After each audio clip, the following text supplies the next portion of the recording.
It was human error that accidentally sent diesel fuel into regular gas tanks across the Denver metro area in January. That's the result of an investigation by HF Sinclair into the situation that caused cars across the region to sputter and shut down and cost drivers hundreds to thousands of dollars in repairs. And now that company will face a fine from the state.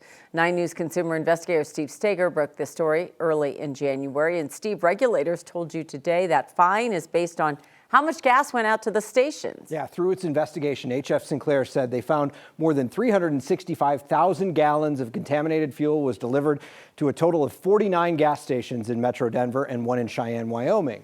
So they're going to charge the company $1 a gallon. $365,000 is the fine, and the state is requiring the company to make some changes.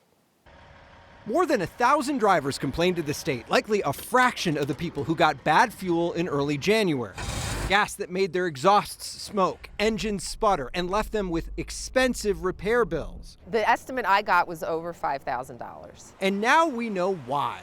This is a manually operated valve that was improperly left open and sent diesel into that yellow gas tank. That valve was open as the pipeline delivered diesel fuel to this HF Sinclair gas terminal in Henderson, the spot where gas tankers get their loads to deliver to gas stations across Metro Denver. The open valve sent diesel into a holding tank full of regular fuel around 2 p.m. on Wednesday, something the terminal didn't notice until 6 a.m. on Thursday, 16 hours later. The fuel carriers noticed the fuel did not appear normal, I guess I should say. It didn't look like regular gasoline as they were delivering it to some of the gas stations. The investigation report says Sinclair notified gas distributors to tell the 49 gas stations that got shipments of bad gas. But the company didn't alert the state. In fact, Zach Hope, the lead regulator, says his division only heard from Sinclair a day later on Friday when the state contacted them. Though he admitted to me state law doesn't require the company to tell the state. It's not clearly required by statute, is the short answer.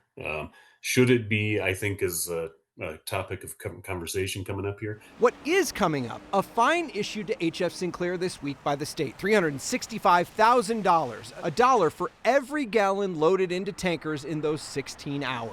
Selling the fuel was the violation, and that fuel is sold on a per gallon basis. And so that's how we settled on that fine approach.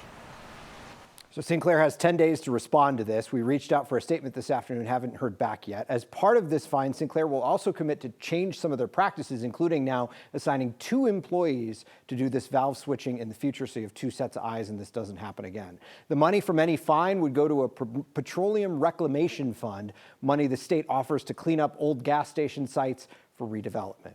I'm Steve Steger. Steve on your side, 9 News. Oh boy, that was such a mess. So many people panicked. Yeah, and you know, this isn't going to be the end of the financial stress for Sinclair here. You got to think they're going to have to reimburse all the gas stations who had to pay out claims to drivers to have their cars repaired. They're also likely going to face more claims from those gas stations because you got to remember, it's beyond the 365,000 gallons. That gas went into tanks that already had gas in them. They had to pump all of it out. So the gas stations lost a lot of money in this as well. Oh yeah, just the beginning really. It really is. Thank you, Steve. Mm-hmm.